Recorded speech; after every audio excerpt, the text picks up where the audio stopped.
Hello, hello, hello. Good afternoon to you. Thanks for being here. Thank you for your patience, as ever.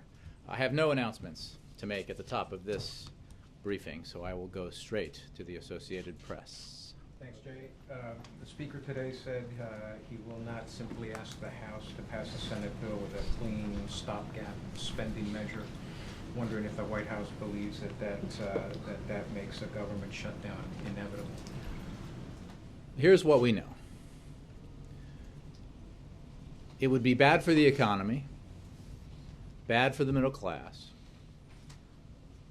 to allow the government to shut down. There is a simple way to prevent that, and that is for the House to do what the Senate will do, which is pass a continuing resolution that keeps the government open for a period of time while we can continue to negotiate over a broader budget deal, one that funds the essential functions of government, makes the key investments that allow us to grow and create jobs, and if the Republicans are serious about wanting to address this, reduces our deficits in the medium and long term in a responsible, balanced way. So, the power to do this resides, according to the Constitution, with the Congress. To threaten to shut down the government in order to achieve a partisan objective that could not be achieved through the normal process is irresponsible. So we hope it doesn't happen. One of the things they want to add is repeal of a tax on medical devices. Is that something that the White House can support? No, absolutely not. The fact of the matter is, we need to make sure that the government continues to function, that services continue to be provided, and the responsible, sober thing to do is to pass a continuing resolution that keeps the government open and allows for continued negotiations over a broader, balanced, longer-term budget deal that ensures we invest in the right areas of our economy and that ensures that we educate our kids and allows us to invest in infrastructure and other things that help us grow and that reduces the deficit in a responsible way. Throwing in, all these attempts, we're going to get to triple digits eventually with the number of ways that Republicans have tried to go after Obamacare, the Affordable Care Act.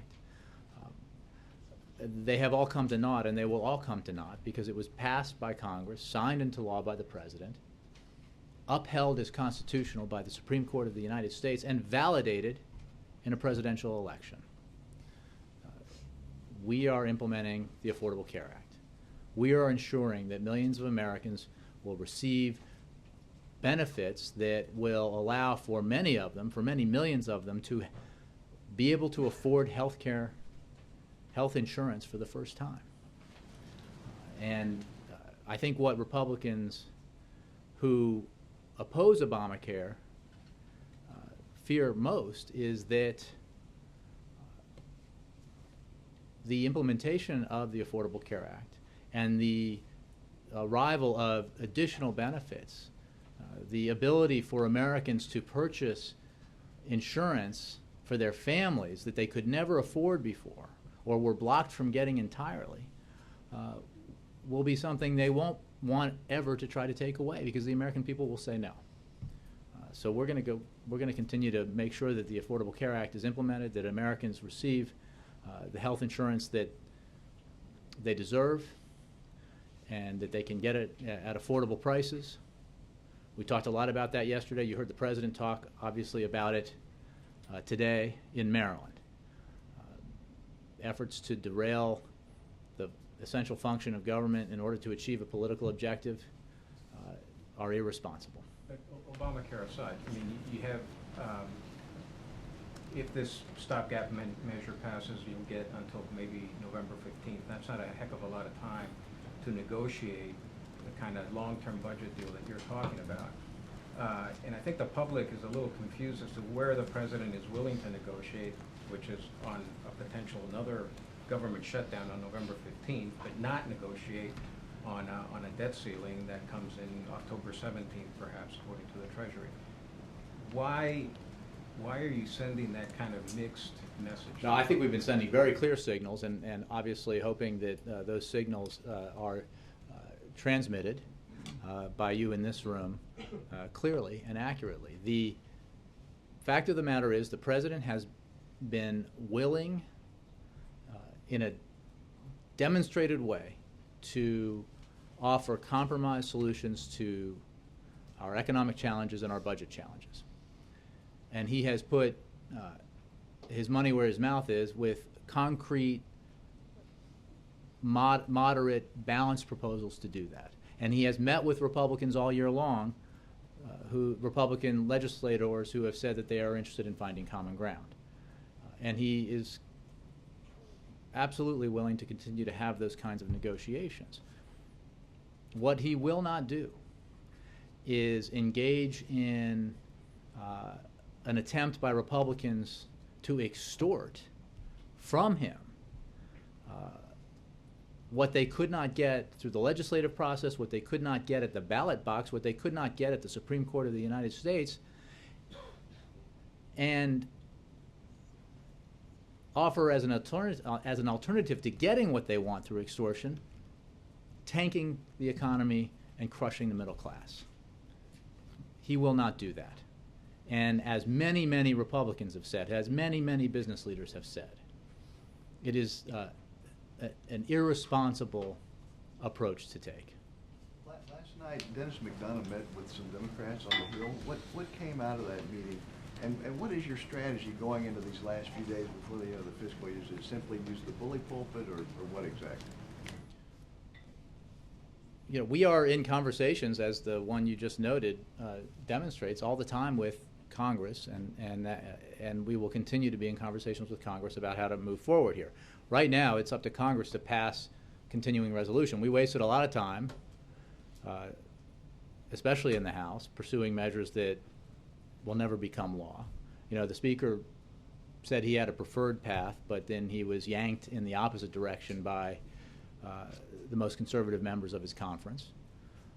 And now we've been through a lot of theater this week as this process is played out, but in the end, Congress needs to act to ensure that the government doesn't shut down, and we hope that it does.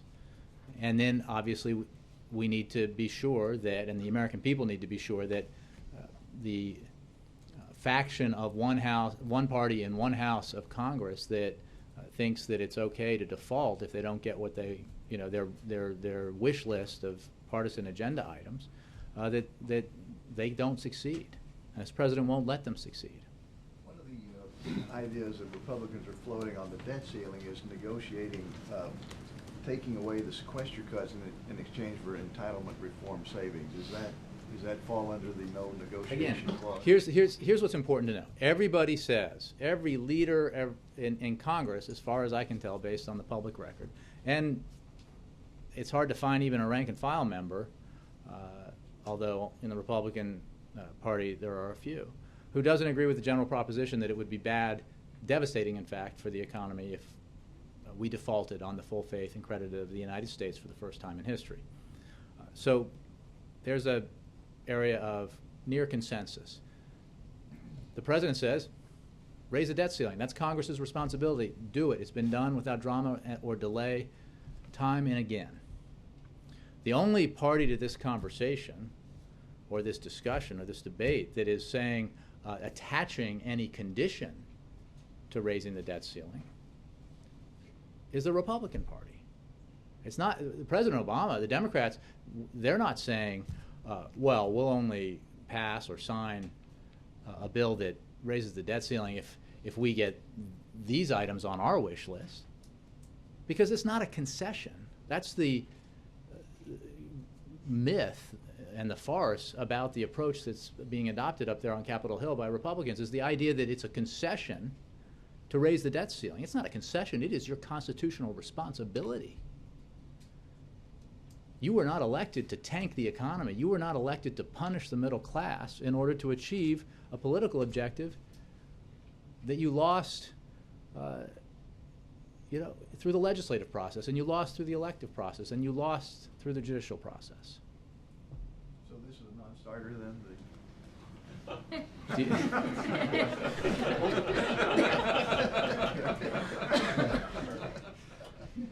I'm reading it correctly. It's just writing down. Yes, it is. Furious. Yes, it is. So Jay, if House Republicans stand their ground, the president will still refuse to negotiate and the debt ceiling will then be breached? House Republican leaders have said that they will not let the country default. They have it within their power to ensure that that does not happen. They are the only, again, party to this discussion here in Washington who are suggesting that raising the debt ceiling is conditional, and it is conditioned upon them achieving what, based on reports today, is an extraordinary laundry list of Republican perennials. The only thing I didn't see mentioned was a birther bill to attach to it. So, I mean, this is too serious to be playing games with. We saw what this kind of brinksmanship can do to our economy in 2011. That was not nearly long enough ago for people to forget. And I think that the American people would have no tolerance for their elected leaders being willing to punish them, and punish them harshly in order to achieve these objectives. And one imagines, as many have written, including Republican commentators, that there would be a political price to pay for it. But so you're saying, though, if Republicans don't drop all of their demands, we will default? I'm saying that the president will not negotiate over Congress's responsibility to raise the debt ceiling. And the debt ceiling has to be raised. It is not a concession to anybody for Congress to do that. It is not a concession for the Republicans to do their constitutionally mandated job. We absolutely have differences, and we should debate and discuss and negotiate over those differences, but we should not hold the American people hostage while we do it. And it is the height of irresponsibility to even suggest it. Are you willing to consider, is the White House willing to consider approving the Keystone XL pipeline as a possible Again, carrot? we are not negotiating over raising the debt ceiling, and that's a perfect example of another item on the partisan agenda of the Republican Party. In that case, one that is being handled in the way that those issues have traditionally been handled in administrations of both parties. Through a process that must be allowed to take place and be completed.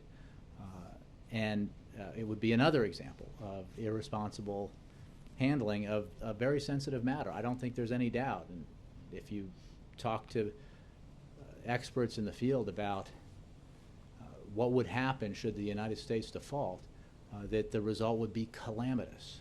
I mean, it would be devastating to hard-working American families everywhere, and it would be it would have a lasting impact. Even the flirtation with default that some Republicans engaged in 2011 had a significant impact on our economy. You said isn't it irresponsible to negotiate if we otherwise default? It would be irresponsible to begin a process that the Republicans attempted for the first time in our history in 2011, where every time Congress's responsibility to ensure that the United States pays its bills arose, this became part of a political extortion game that would do enormous harm to our power and prestige economically around the world, and the result of that harm would be to inflict pain on the American middle class and the American people. The irresponsible thing would be to follow that path that the Republicans are proposing. Yes? If Republicans don't budge, when do you start talking about the day after default? Is there any contingency planning going on yet? Again, we're not going to engage in speculation about something that Republicans assure us won't happen. We obviously are stewards of the executive branch and take all the necessary precautions in a variety of situations. But we're not going to. Republican leaders say that we won't default. It is their responsibility to ensure that we don't. Unfortunately, we're seeing leaders apparently being guided by those forces and voices within their own party who seem to think that it's okay to flirt with default and to potentially default in order to achieve political goals. There are reports that the Security Council has reached an agreement tentatively on enforcement of the Syrian dismantling of its chemical weapons, and it will include references to Chapter 7 consequences if not agreed to.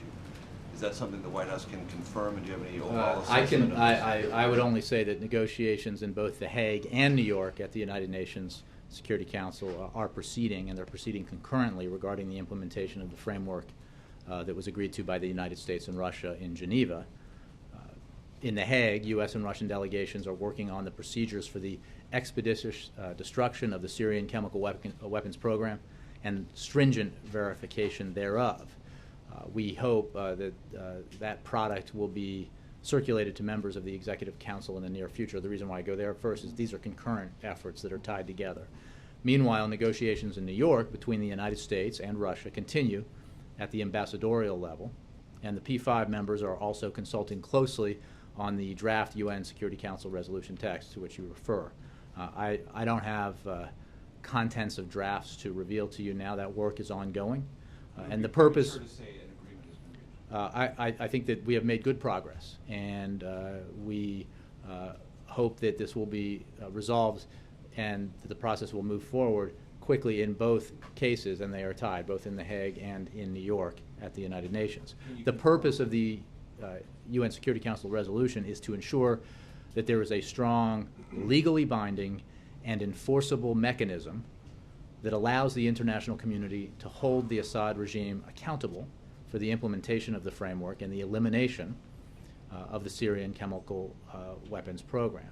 So this is obviously a key objective to achieving the implementation of the framework that the Russians and the Americans, the United States and Russia, agreed to, which is to ensure that the UN Security Council resolution provides a strong, legally binding and enforceable mechanism. I think that goes to part of your question. So can you say if there's been, when you say progress, the sticking point this week had been largely about Chapter 7, inclusion of that as an enforcement mechanism. Is that what you're referring to as far as what progress? I'm saying, again, is that the process continues. We've made good progress in our view, and I don't have a timeline for when we expect completion of this process, but we hope it is that it moves forward quickly, and that we are working for and expect the product to have strong, legally binding, and enforceable mechanisms to ensure that the international community can hold Assad accountable. President Rouhani told David Ignatius of the Washington Post that he would like a timeline of 3 months, outside 6 months, to resolve the nuclear file, as he likes to describe it. What's the White House reaction to that timetable, and does it strike the White House as overly optimistic or attainable? Well, we have long wanted, with our international partners and a basically united international community, to resolve this issue with Iran, and resolving it requires Iran to, in a verifiable way, give up its nuclear weapons program and its nuclear weapons ambitions.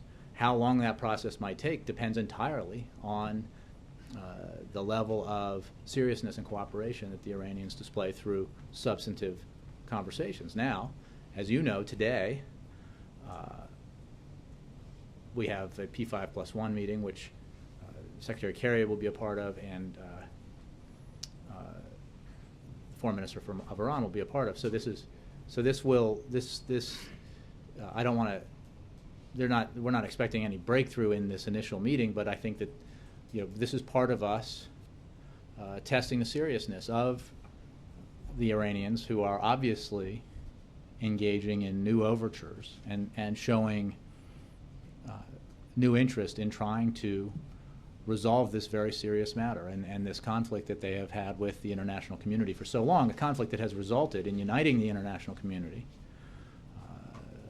around the idea that Iran cannot be allowed to obtain a nuclear weapon, and uniting the international community behind a sanctions regime against Iran that has clearly had profound effects on the Iranian economy, and that in no small measure is the reason why we have seen this new interest from Tehran in trying to resolve the problem.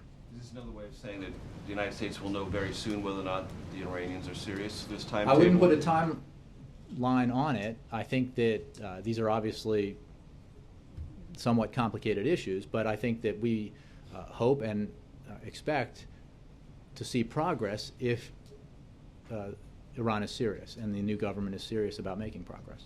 The President said in his remarks today that the websites available to consumers who want to obtain health insurance could be as easy as various travel websites. Mm-hmm. There are reports today from the Associated Press that for some small businesses, this will not be available to them for a certain period of time, and some rather old-style technology will be required, fax machines and snail mail.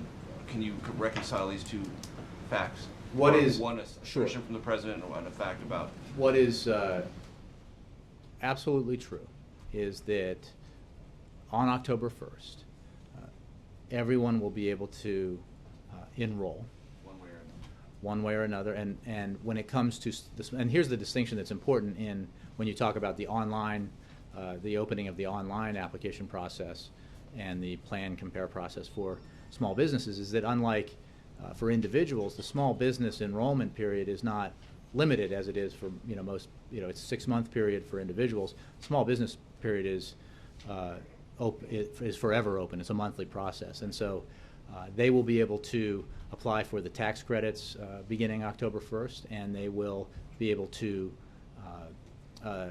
enroll, if you will, for these programs beginning November 1st. And again, they don't kick in again until January 1st. And unlike with individual enrollees, there's not an open enrollment period. It is a permanently open window. You'd prefer that it would be online, would you not?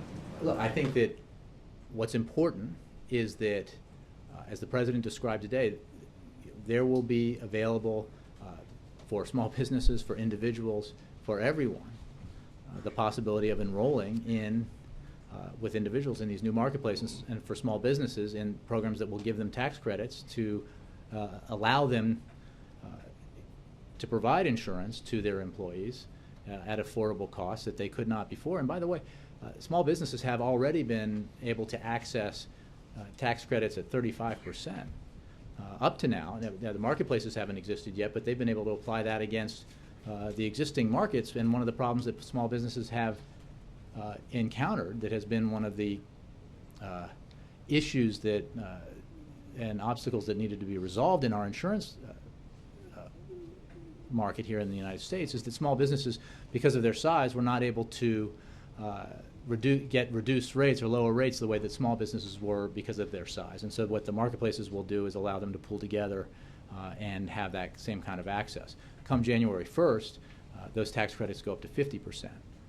So this is good news for small businesses that want to provide insurance to their employees, and it's good news for individuals who, until now, haven't even had the option of affordable health care. They've either been priced out of it or blocked from it because insurance companies wouldn't give it to them because a family member had a pre-existing condition. That will all change. And when we talk about this debate that's ongoing now about Republican efforts to undermine or defund or eliminate Obamacare or delay Obamacare, which is just another way to try to kill it, through this budget process or the debt ceiling process, they're in a rush to do this because they know that the family of 4 in North Carolina, that beginning on October 1st, or in Florida, or Maryland, or Ohio, that makes $50,000 and is struggling to pay the bills and has not been able to afford insurance before, will look at the options available to them and find that they can get affordable health insurance for the first time for everybody in their family. And they will not say, you know what, I voted Republican, I don't want this. My congressman's fighting tooth and nail to repeal Obamacare, so I'm not going to get this affordable insurance for my family. That's not going to happen. And I think that's the reason you see so much agitation right now, and so much willingness by Republicans to attach, purely partisan goals to the essential responsibilities of Congress. The President also said that there will be media curiosity about places where the Affordable Care Act is either not working or where people are having their work hours shortened or there are some glitches in the system. I mean, there are credible reports, anecdotes around the country, and this has come up in this briefing room a couple of times before, about things where either expectations aren't being met or people's hours are being cut or budget cuts are being made, like at the Cleveland Clinic. What is the White House assessment that none of those anecdotes matter or that they are overwhelmed by a preponderance of other evidence? I mean, for Americans who encounter this and find difficulty with it, and those stories are real, do not they have some consequence equivalent to other stories that you and the President tell about where the law is succeeding? On the issue of shifting to part-time employees, there's simply no evidence. I'm not saying that anecdotally there may not be employers who say that they are shifting around the way they provide health insurance, and some of them may say it's because of the Affordable Care Act, and I'm just saying they may say that. What is true is that this has been an ongoing trend for years, and what is true across the board is that the increase in employment that we have seen since the implementation, or since the passage of the Affordable Care Act, has been overwhelmingly more than 90% in full-time jobs. That, I think, is pretty clear refutation of the suggestion that employers are adding workers only at part-time levels to avoid providing insurance. I think most employers, to make them attractive as employers and because it's the right thing to do and because they want healthy workers, would like to provide insurance to their employees. And one of the things that the Affordable Care Act provides is the opportunity for small businesses that have struggled in the imbalanced market that exists now to provide insurance to their employees, to have the ability to do that. Ed, Jay, how are you today? I'm excellent, thank you, Good. sir. I want to follow up on Major because I didn't really hear an answer on the part-time work part in terms of, are you saying that it's just not true that people are having their hours cut from, say, 40 down below into part-time areas because of health care? You just don't believe those anecdotes? Or Again, Ed, all I can say is that I don't know that each individual, you can have anecdotes, and I'm not disputing anecdotes. I'm saying that what we know is that there has been a long-term trend that has been part of the problem that needs to be fixed of employers changing the way they provide health care and often dropping their employees from health care. And what is absolutely true and factual is that since the Affordable Care Act became law, more than 90% of the gain in employment has been in full-time positions. That's according to the Bureau of Labor Statistics. And according to a CEA analysis, corroborated by other economists, there is no systematic evidence that employers are shifting employees to just below 30 hours a week so that they're not bound by the ACA to provide insurance. It's just, again, and we have a real-life case study. This is important, a real-life case study with Romney Care in Massachusetts. The shift to part-time work did not happen. Did not. Critics, I assume, might have predicted that it would, but it did not happen in the state when it enacted its own health care reform, which, as we all know, is similar in many ways to the Affordable Care Act. So, moreover, the part of the law that some are saying could cause this change, even though there's no evidence that it has, doesn't even take effect until 2015. After yesterday's briefing, a viewer from West Virginia contacted me and said she listened to your answers and that her husband works at a restaurant in West Virginia. He had 40 hours a week just a few months ago. It's been cut down. He's now working 22 hours a week, and his boss has said it's because of implementation of health care. And maybe that's true, maybe it's not. She said she'll send her husband's pay stubs in. I just wonder, are you just dismissing people saying? Of course not. Of course. So what would you say to those people? What I would you say say, if your hours are being cut because your boss says it's because of health care, and whether you think, look, this is going to be better for you in the long run, and you're going to have health care, et cetera, fine, you can make that case. But what do you say to those people who say, look, now my husband's pay has been cut in half from 40 hours to 22 hours? Again, Ed, every individual anecdote is obviously hard to verify, and I will not contest it, and I certainly will not contest the caller or the viewer who is suffering from the fact that her spouse doesn't have the same number of hours and therefore not the same size paycheck. Now, for whatever reason that restaurant is cut back on the number of hours for an individual, what the facts are, including in the restaurant industry, is that that has not been happening across the country in any systematic way. Secondly, and here's what I think it's really important when you do the story that you mentioned, anybody who has insurance provided by their employer, who quits or loses their job or sees their hours cut to part-time, because of the Affordable Care Act, will have an option to buy insurance that they did not have before. They did not have in a system that Republicans want to perpetuate. But if you go from 40 hours to 22 and you have less in your pocket, how do you pay for that? Again, Ed, first of all, there's been increases in employment. There's been a steady increase in employment in the restaurant industry that has been overwhelmingly in full-time. I don't know each individual anecdote, obviously. Right. What I can say is that the system that Republicans want to persist is one where individuals who lose their jobs, who are working hard but for their employers don't provide insurance, who have families but can't provide insurance for their families, will have affordable health care options that they did not have before. And what the real world result of the efforts being made by Republicans now, if they were to come to fruition, is that those families would be deprived of those benefits. Those families would not have health insurance, so they would be going back again and again to the emergency room because their child has asthma. And they would be scared to death about what would happen if one member of their family had a chronic illness that landed them in the hospital and the bills started piling up, $20,000, $30,000, and they didn't have health insurance. Under the Affordable Care Act, they will have health insurance. Two other quick ones on this. Securitas AB, the largest security company in America, announced the last 24 hours it's ending its lowest cost health plans, steering people into the insurance exchanges. That affects 55,000 employees across America. Now, they may end up, we don't know, they may end up with better health care in the insurance exchanges. You can make that case. We don't know how that's going to work out. Maybe they'll be just fine. But if this was sold a couple of years ago as if you currently have health care, you get to keep your doctor, you get to keep your health plan, you're not going to see any changes. 55,000 people at this one company are now finding out, actually, they had health care one day, they're still going to have health insurance, it appears. They'll go into the exchanges. But they don't have the same one they had last week. Again, Ed, not to diminish any individual's experience and not to contest any assertion about why that's happening. The aggregate truth here about what we know, what's happening in the employment market and what's happening in the insurance market does not bear out claims that the Affordable Care Act is causing employers to drop employees from insurance. Again, you're saying we're moving these 55,000 people.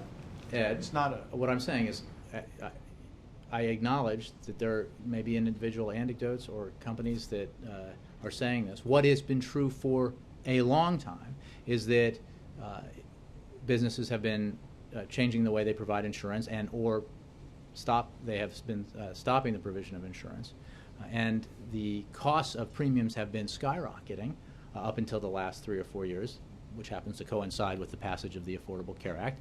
And now for the past 3 years, we've seen the slowest growth in healthcare costs in 50 years.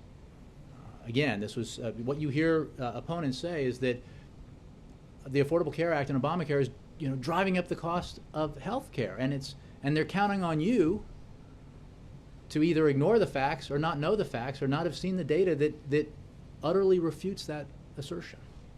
Last one. This is largely when you were talking at the beginning about the debt ceiling and Republicans trying to end the president's health care law. You do have a Democrat today, Joe Manchin, telling Bloomberg that he wants to see a 1-year delay to the individual mandate. So how do you like them apples? Here's what I would say. Senator Manchin has long been opposed to the individual responsibility provision of the Affordable Care Act. And the fact that he has restated that position doesn't change two facts. One, an attempt to achieve this agenda item by threatening a shutdown of the government or default on our obligations is irresponsible. Two, attaching it to a continuing resolution will not pass the Senate, will not become law, but will only draw us closer to a shutdown. So nothing, it doesn't change anything. And then generally speaking, what we see with some people who have been critical of the individual mandate is that what they like about the Affordable Care Act is that it bans insurance companies from refusing to provide insurance to people with pre-existing conditions. They say, we want to keep that. You hear a lot of Republicans say, boy, one day when we come up with our own replacement for Obamacare, something they've been promising for a long time, we're going to include that part. But as anyone who knows the facts of how the system works, the healthcare system works in our country, you can't do that without the individual mandate.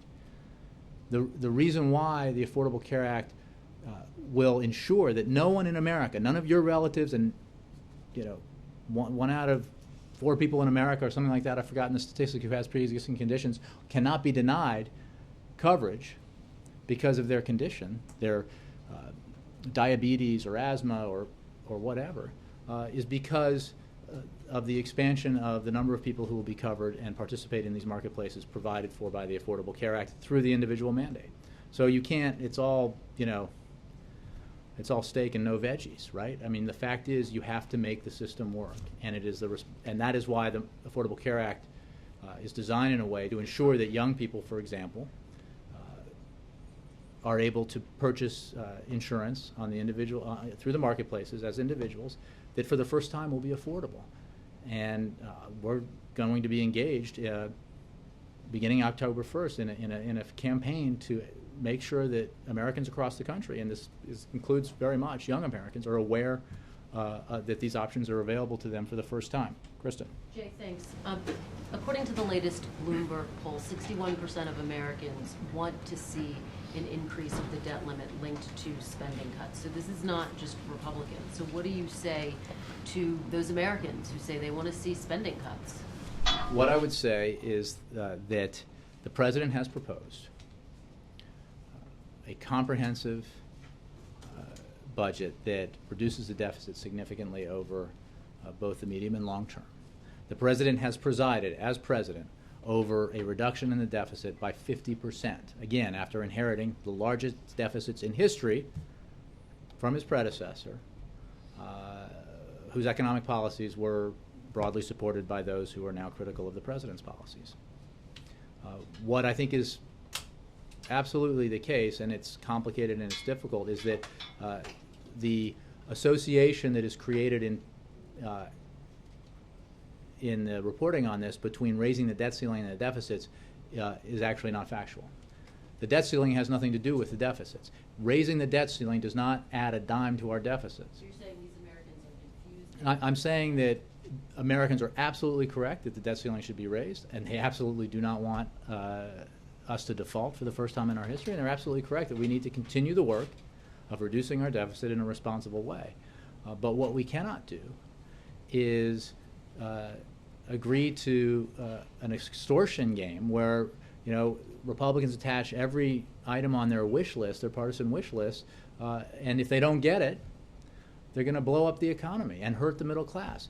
Secondly, as I think anybody, and this gets into serious wonkery, anybody who looks at the Republican proposals that are emerging out of this, they don't even reduce the deficit.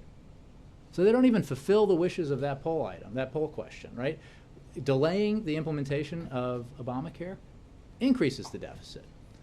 The Affordable Care Act reduces the deficit. Republicans who are now on the other side of the issue, who voted for the expansion of Medicare through Medicare Part D and voted to do it without paying for it, are now singing a different tune. And, in fact, they're for a proposal that would increase the deficit in the name of deficit reduction. Jay, going back to 2011, I understand it was a part of a broader deal, so saying that off the top, but didn't this administration set a precedent for linking? Hey, we have made we have made very clear that we think that the deliberations in the summer of 2011, in which the President entered into prolonged, sustained, sincere negotiations with the Speaker of the House and others, in hopes of finding a broad compromise budget proposal that would reduce our deficit and allow us to continue to fund essential aspects of government and invest in the middle class, resulted in a process whereby Republicans were, in the House in particular, were engaged in flirtation with default, and that had never happened before, and the result of that was hugely consequential, not least in the downgrading of the of the United States for the first time in its history. So we can't.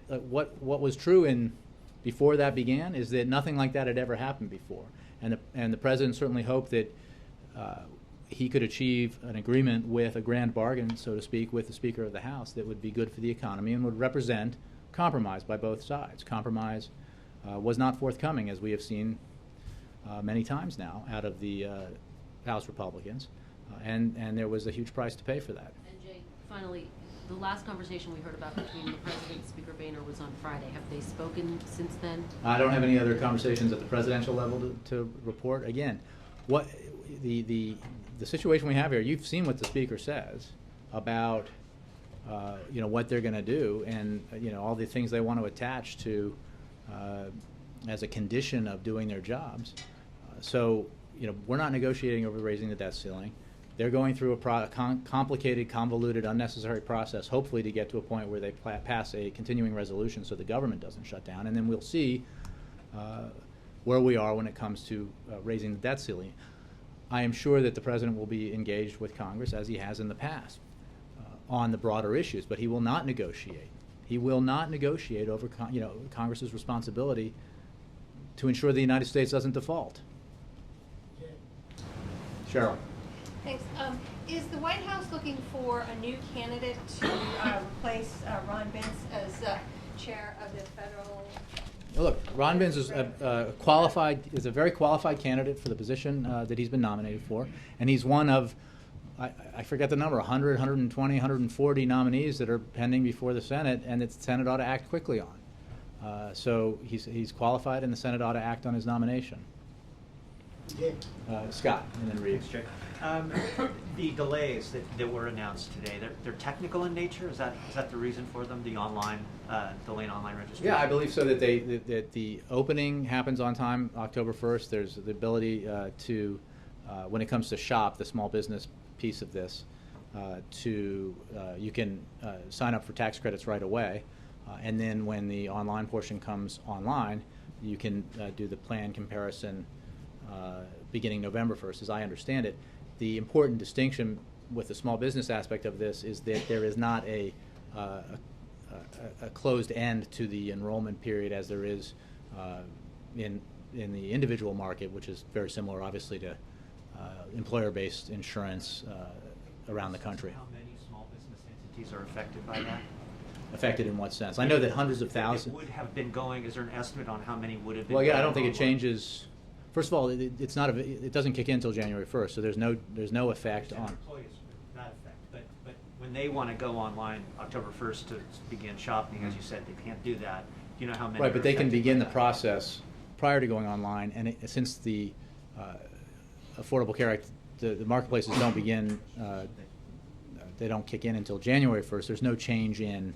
It's not as if they're missing out on a period when the benefits are available.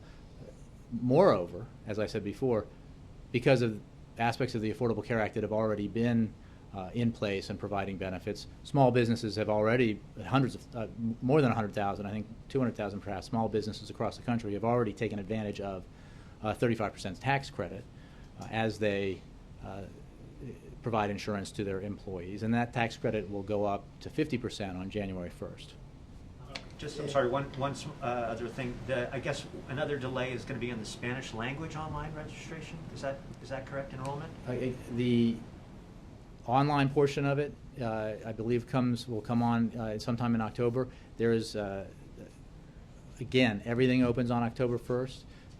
Anybody can call in. There'll be Spanish speakers available, navigators available who speak Spanish in order to walk enrollees through the process. Moreover, we know that 70% of the Latino population will be accessing the Affordable Care Act, healthcare.gov through the English language portal to begin with. But it is the Spanish language portion of this will come online in October. Reed. Jay, with all the shutdown talk and the debt ceiling talks coming up in October, is the president considered? It leaves very little time to talk about the pending playoffs in baseball, the dismal start of the season for the Washington Redskins, and other topics. But go ahead. Well, among those other topics, has the president considered or had conversations about shortening or canceling his Asia trip planned for October? As I said yesterday, I don't think you were here, but our schedule remains as planned. I mean, here's the thing. There's some fundamental basic responsibilities that Congress has granted to it by the Constitution. One is, as described, the power of the purse strings. They need to ensure that government is funded. They need to take action to do that. There is a readily available means for them to do that. They need to ensure that the United States does not default, that it pays its bills. Congress should do its job. One of the jobs of the President of the United States is to ensure that markets that offer great potential for American business to create jobs here at home and economic opportunity here at home in Asia are exploited. And as the President of the United States, he wants to make sure he does that. That's one of his responsibilities. He's going to fulfill it. Congress ought to fulfill theirs. You said the schedule remains as planned. Have there been discussions about changing the schedule? None. Jared. Jay, earlier you said that Congress has And then Evan. Yeah. constitutional responsibility to raise the debt ceiling. Does Congress have a constitutional responsibility to raise the debt ceiling?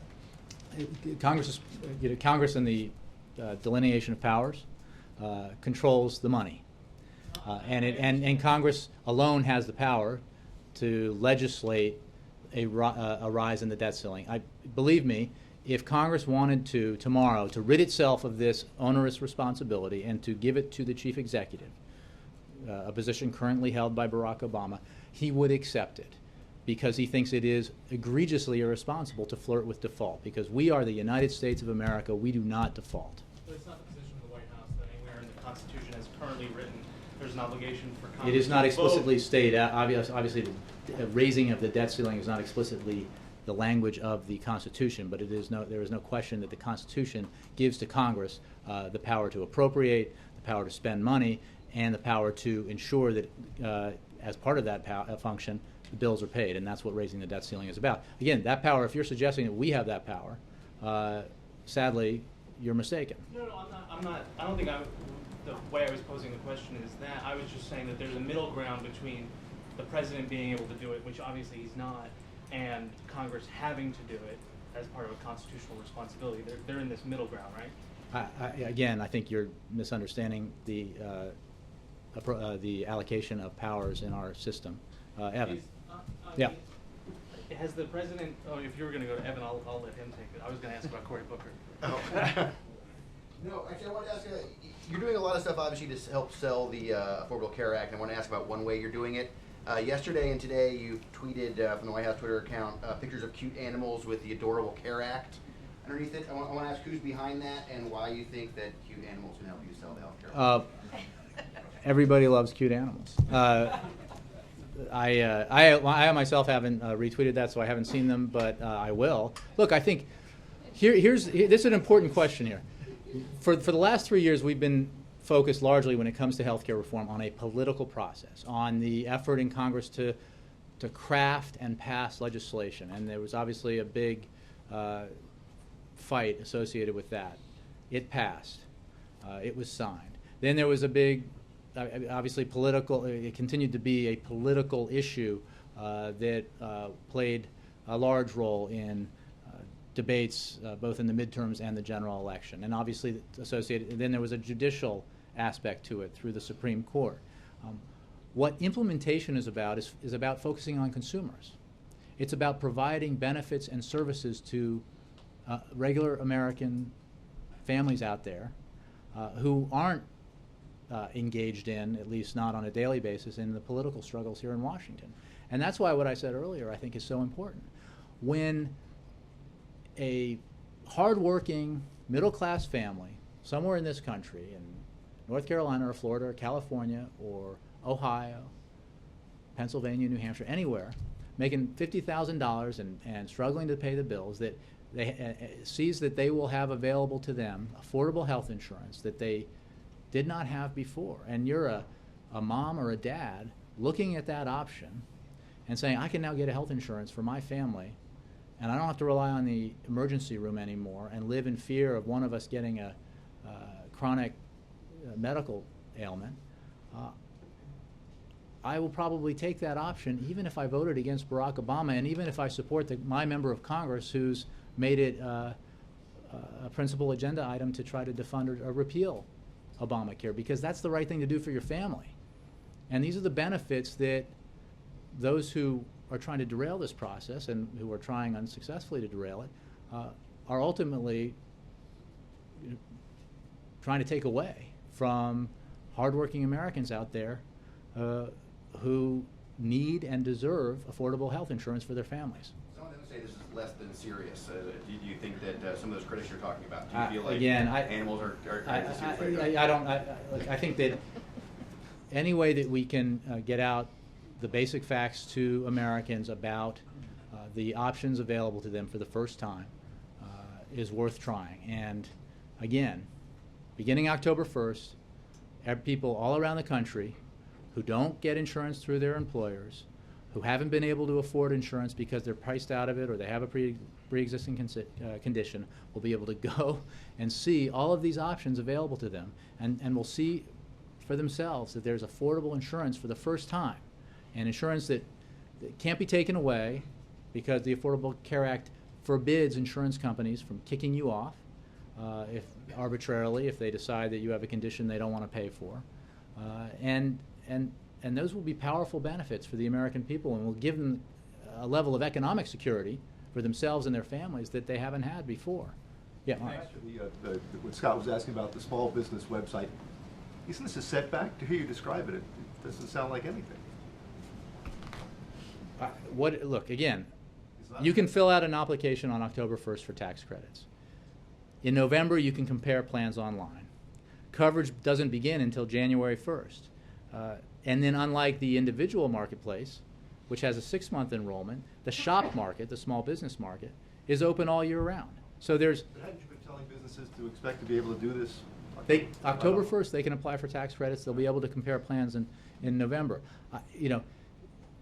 What is absolutely the case is we are meeting the deadlines that make access to this available on October 1st when it comes to the individual market. And again, because there's not a constrained period of time for small businesses, you have to look at the fact that the online component of SHOP won't be available until November, differently from the way it works for the individual market. I know the President referred to things like this as glitches, and obviously it's a big program. Understand that. Even if you think that the whole health plan is the greatest thing in the world, is it not an embarrassment to have had a number of delays such as this? But again, what the President said is right, is that there will be glitches in the rollout of this, as there have been in every program. I think, again, a good reference point is Medicare Part D, which was caused far more than we've seen in this thus far, a huge amount of consternation among consumers when it was initially rolled out.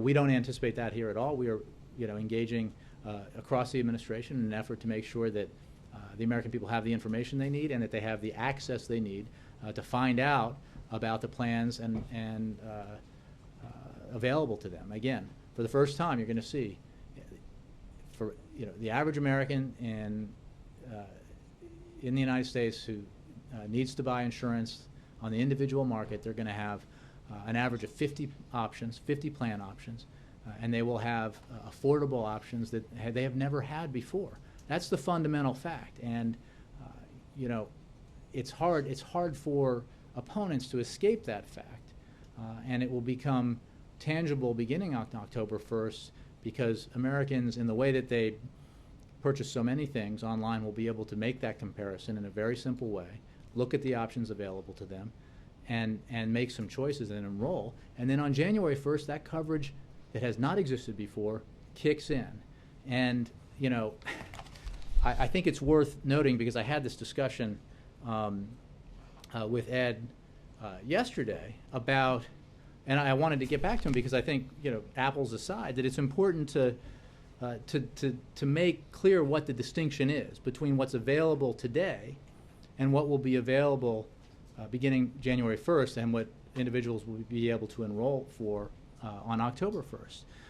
In most states today, in the individual market, insurers can deny coverage because of a pre-existing condition. They can charge you more just for being a woman.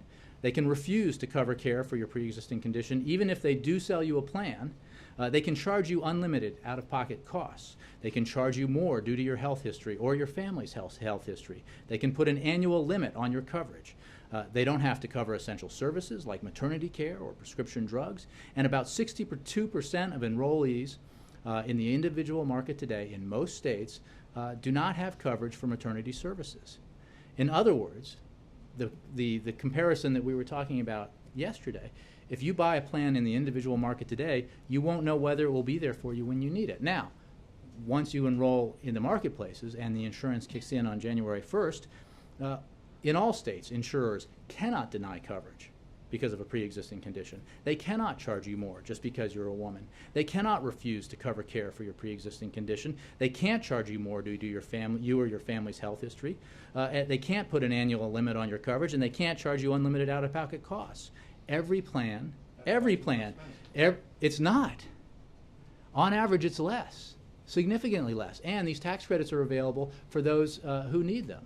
And, I mean, you know, what Ed did was found one example that, again, didn't account for all of the worms in the plan that was offered, how it is utterly different from what will be on offer in the future. And overwhelmingly, as has been demonstrated in a variety of studies, there will be more options at more affordable prices than ever before in the individual market. Moreover, every plan, this is not true today, must cover essential services like maternity care, hospitalizations, doctor's visits, and prescription drugs.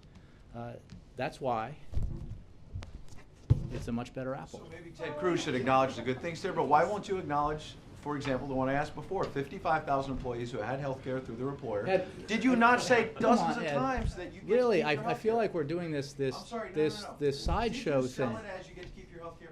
Absolutely. You If did. you So what have, about those 55,000? again, you can come up with anecdotes, and That's a but big the company, so. overwhelming facts dispute this. That employers are shedding employees from insurance plans because of the Affordable Care Act, or that they're moving them into part-time status because of this. Again, you can ignore the data and come and present competing anecdotes. And again, I'm not diminishing. Journal yesterday Ed, saying 55,000 people are please. moving. That's Again, the data. We can. No, that's an anecdote. There's a difference between anecdote and data. Yes, Ann. Thank you very much. Jay, does the president still contend that if Americans like their health plan, they can keep it? He did not manage to get that into a 50-minute. Absolutely, he did get that in the speech, and the yes, and if you like your health insurance, and you know you're lucky enough to have an employer who provides health insurance, absolutely you can keep it. This is the thing that is the myth about this too, and this is when you asked me about whether I would enroll in the exchanges. The market, I absolutely would if I did not have insurance provided, company provided health insurance. The White House previously said But the president would enroll. Is he? Ed, No, could I it's not just- me. Ed, please, we will do The it. White I House promise said you, we'll get big contracts and do it on Crossfire. You on the right, but here's the thing. You have employer-provided health insurance. I have employer-provided health insurance. The marketplaces are for individuals, and they provide subsidies. That if you have the option of employer-provided health insurance, you don't get those subsidies. So of course, you would keep your employer-provided health insurance if you so desired. And that's the answer to your question too. Yes. Well, the city of Chicago is taking some retirees off of it, taking away and putting them into the exchanges instead of letting them. And again, you guys. There is no question that there have been huge trends and shifts in the insurance market in our country that have been ongoing for years, and that some of what you describe is related directly to that. What is different about this is that for the first time, there will be, for members of your family, extended family, I hope, who have serious pre-existing conditions, their insurance company can't deny them coverage. They cannot. They will not. And it is because of the way the Affordable Care Act is written and the way it's being implemented that will be available to all Americans. Thank you very much.